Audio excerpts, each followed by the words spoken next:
Warahmatullahi wabarakatuh. Perkenalkan, nama saya Hairunisa, stambuk AD21-19046. Nah, pada video kali ini, di sini saya akan membahas tentang kondisi fisik, kimia, dan biologi ekologi perairan lautik pada sungai.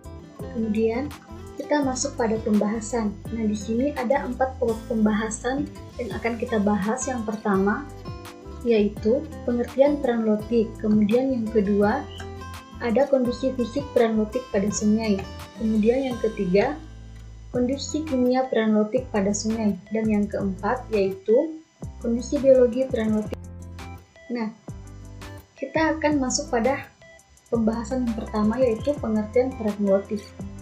Perairan lautik adalah suatu perairan yang dicirikan oleh adanya aliran yang cukup kuat, sehingga digolongkan ke dalam perairan mengalir. Kemudian pada ekosistem air lautik adalah ekosistem yang terdapat air mengalir di dalamnya, baik secara lambat ataupun cepat, misalnya parit, air terjun, Kemudian kita masuk pada pembahasan yang kedua, yaitu kondisi fisik peran lautik pada sungai. Nah, adanya perbedaan pola pengaliran sungai di suatu wilayah dengan wilayah lainnya sangat ditentukan oleh perbedaan kemiringan topografi, struktur, dan litologi batuan. Nah, adapun bagian-bagiannya yaitu yang pertama, berdasarkan sumber air. Nah, berdasarkan sumber air ini dibagi menjadi beberapa bagian lagi. Yang pertama itu ada sungai hujan. Sungai hujan ini yaitu jenis sungai yang airnya berasal dari air hujan. Kemudian yang kedua, sungai glester. Sungai glester ini yaitu salah satu jenis sungai yang airnya berasal dari suatu pencairan es. Kemudian yang ketiga, sungai campuran. Nah, sungai campuran ini yaitu salah satu jenis sungai yang airnya berasal dari suatu pencairan es, hujan, dan dari sumber mata air. Kemudian pada bagian kedua yaitu berdasarkan debit air atau volume air. Dibagi menjadi beberapa bagian lagi. Yang pertama itu ada sungai permanen. Sungai permanen ini yaitu salah satu jenis sungai yang debitnya sepanjang tahun relatif tetap. Kemudian yang kedua yaitu sungai periodik. Sungai periodik ini yaitu salah satu jenis sungai yang ada pada waktu musim hujan airnya lebih banyak, sedangkan pada musim kemarau airnya sangat sedikit. Kemudian yang ketiga, sungai episodik. Sungai episodik ini yaitu salah satu jenis sungai yang pada musim kemarau airnya akan kering dan pada musim hujan airnya banyak. Kemudian yang keempat, sungai Ephemar. Sungai Ephemar yaitu sungai yang airnya pada saat musim hujan turun. Kemudian bagian yang ketiga yaitu berdasarkan struktur geologi. Nah, dibagi menjadi beberapa bagian lagi. Yang pertama, sungai anteseden. Sungai anteseden ini yaitu salah satu jenis sungai yang tetap mempertahankan sebuah arah aliran airnya meskipun ada struktur geologi atau batuan yang melintang. Kemudian yang kedua, sungai superposet. Sungai superposet ini yaitu salah satu jenis sungai yang melintang, struktur, dan dalam prosesnya dibimbing oleh suatu lapisan batuan yang menutupinya. Kemudian pada bagian yang keempat yaitu berdasarkan pola aliran. Dibagi menjadi beberapa bagian lagi. Yang pertama itu radial sentrifugal. Radial sentrifugal ini yaitu pola aliran yang menyebar meninggalkan pusatnya.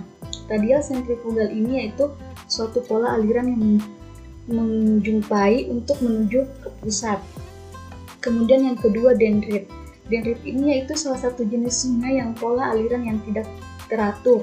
Kemudian yang ketiga, trelis. Trelis ini yaitu salah satu jenis sungai yang pola aliran yang mirip seperti daun. Kemudian yang keempat, rektamular. Rektamular ini yaitu salah satu jenis sungai yang pola alirannya membentuk sudut siku-siku atau hampir siku-siku 90 derajat. Sungainya membentuk sudut lancip. Kemudian yang kelima, anular. Anular ini yaitu salah satu jenis sungai yang pola aliran sungainya membentuk lingkaran. Kemudian kita masuk pada bagian kelima yaitu arah aliran sungai. Nah, arah aliran sungai ini dibagi menjadi beberapa bagian lagi. Yang pertama, sungai konsekuen. Sungai konsekuen ini merupakan sungai yang arah alirannya sesuai kemiringan batuan. Kemudian yang kedua, sungai subsekuen. Sungai subsekuen ini merupakan sungai yang arah alirannya tegak lurus. Kemudian yang ketiga ada sungai obsekuen. Nah, sungai obsekuen ini merupakan anak sungai subsekuen yang arah alirannya berlawanan kemiringan batuan. Kemudian yang keempat, sungai resekuen.